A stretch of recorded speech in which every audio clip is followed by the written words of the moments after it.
বছর এই ফ্যাসিস্ট সরকারের অধীনে রাজনৈতিক বৈষম্যের শিকার হয়েছে। বগুড়ার নাম শুনলে কোনো চাকরিতে নেওয়া হতো না, বগুড়ার নাম শুনলে তাকে কোথাও স্থান দেওয়া হতো না, বগুড়া জেলাবাসীকে নির্বিচারে মিথ্যা ভুয়া মামলা দেওয়া হতো। প্রিয় বন্ধুগণ, সমান সুযোগ পাবে। আমরা কোনো বিশেষ সুবিধা চাই না, আমরা কোনো বৈষম্য চাই না। আমরা চাই যার যতটুক প্রাপ্য, যেই এলাকা যতটুক পিছিয়ে আছে সেই এলাকায় ততটুক উন্নয়ন করতে হবে, উন্নয়নের সুষম বন্টন করতে হবে। আমরা জানি এই বগুড়া একটি ঐতিহাসিক অঞ্চল। এই মহস্থানগড়, এই পুণ্যনগর থেকে বঙ্গ সভ্যতার যাত্রা শুরু হয়েছিল। আজকে যেই সভ্যতার পাদস্থলে আমরা দাঁড়িয়ে আছি, কিন্তু দুঃখের বিষয় এই এলাকা দেখলে কেউ বলবে না এইখানে এক সময় সভ্যতার সূতিকাগার ছিল, এই এলাকা এক সময় শিক্ষা দীক্ষা জ্ঞান বিজ্ঞানে পুরা পৃথিবীর মধ্যে একটি বিশেষ এলাকা হিসেবে পরিচিত ছিল। আমরা বগুড়ার সেই হারানো ঐতিহ্য ফিরিয়ে আনতে চাই, হারানো ইতিহাস সংস্কৃতি ফিরিয়ে আনতে চাই। প্রিয় বন্ধুগণ, আমরা দেখতে পাচ্ছি বগুড়া এলাকার যে সিটি কর্পোরেশনের কথা থাকলেও বগুড়া এলাকার অপরিষ্কার অপরিচ্ছন্নতা এখানে নাগরিকদের ভোগাচ্ছে, নাগরিকরা নানান সুবিধা থেকে বঞ্চিত হচ্ছে। আমরা চাই অনতিবিলম্বে বগুড়াবাসী যাতে সকল নাগরিক সুবিধা পায় সেই ধরনের ব্যবস্থা নিশ্চিত করতে হবে। জাতীয় নাগরিক পার্টি বগুড়াবাসীর সকল নাগরিক সুবিধার জন্য লড়াই করবে। প্রিয় বন্ধুগণ, আমরা এই বগুড়া এসে শুনতে পেয়েছি যে এই বগুড়ার প্রশাসন নিরপেক্ষ আচরণ করছে না। 24-এর গণ অভ্যুত্থানের পরে আমাদের দাবি নিরপেক্ষ প্রশাসন, নিরপেক্ষ পুলিশ এবং নিরপেক্ষ আদালত নিশ্চিত করতে হবে।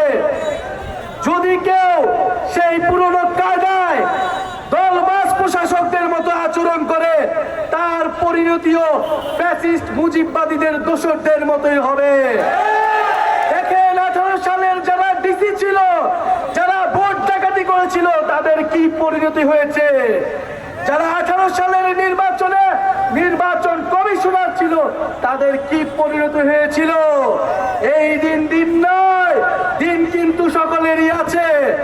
এই গণ অভ্যুত্থানের 1 বছরের মধ্যে যদি আপনারা ভুলে যান ছাত্র জনতার ক্ষমতা কতটুকু, তাহলে আপনারা আবারও ভুল করছেন। এই বগুড়ায় কোনো দলবাজ প্রশাসকের, কোনো দলবাজ পুলিশ অফিসারের স্থান হবে না। বগুড়ার প্রশাসককে, বগুড়ার পুলিশ, বগুড়ার আইন আদালতকে নিরপেক্ষ আচরণ করতে হবে, গণমানুষের পক্ষে থাকতে হবে, কোনো দলের পক্ষে থাকা যাবে না।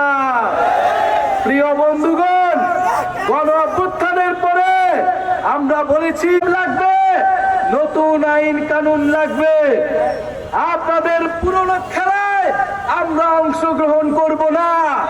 আপনাদের আমরা পুরনো খেলায় কোনো নতুন প্লেয়ার হইতে আসি নাই, আমরা খেলার নিয়ম বদলায় দিতে এসেছি।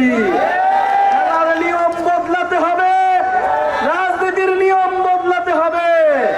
ভালো মানুষদের, গ্রহণযোগ্য মানুষদের, যুব সমাজকে এগিয়ে আসতে হবে বাংলাদেশের হাল ধরার জন্য, বগুড়ার হাল ধরার জন্য।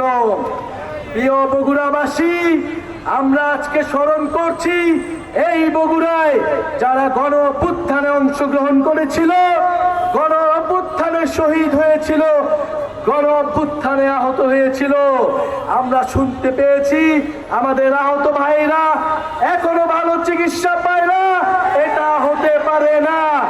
গণ অভ্যুত্থানের 1 বছর পূর্ণ হয়েছে। শহীদ পরিবারদের পাশে দাঁড়ান, তাদের মর্যাদা দিন।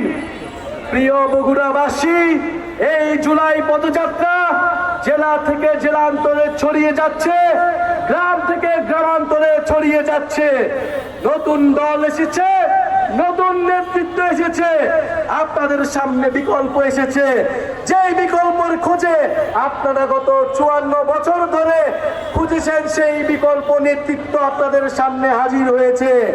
সবাইকে জানিয়ে দিন, এই বগুড়াতে এই বাংলাদেশের দল কেবল একটি নয়, দুটি নয়, নতুন দল এসেছে, টালবাহানা হচ্ছে।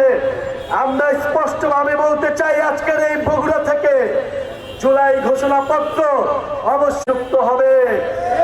জুলাই কেবল কোনো আবেগের বিষয় নয়, জুলাই আমাদের রাজনৈতিক ইস্তেহার। এই জুলাইয়ের পথেই আগামীর বাংলাদেশ পরিচালিত হবে।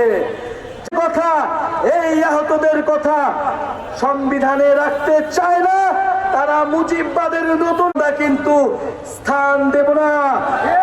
মুজিববাদীরা পলাতক হয়েছে, মুজিববাদীরা বাংলাদেশি পার্টি ছিল না, এটা একটা ভারতীয় পার্টি ছিল। প্রিয় বগুড়াবাসী, আমরা বলেছি গণ অভ্যুত্থানের পরে সবকিছু ঠিক করবে বাংলাদেশের জনগণ। আগামী ৩রা আগস্ট শহীদ মিনারে আমরা জড়ো হচ্ছি। জুলাই হবে বিগত বছর যেরকম এক দফার আমরা ঘোষণা দিয়ে ফ্যাসিবাদী ব্যবস্থার পতন ঘোষণা করেছি, এবার আমরা নতুন বাংলাদেশের সূচনা ঘোষণা করব। শহীদ মিনারে দেখা হবে, নতুন বাংলাদেশের শপথ হবে। জাতীয় নাগরিক পার্টি বাংলাদেশের নতুন রাজনীতির সূচনা ঘটাবে।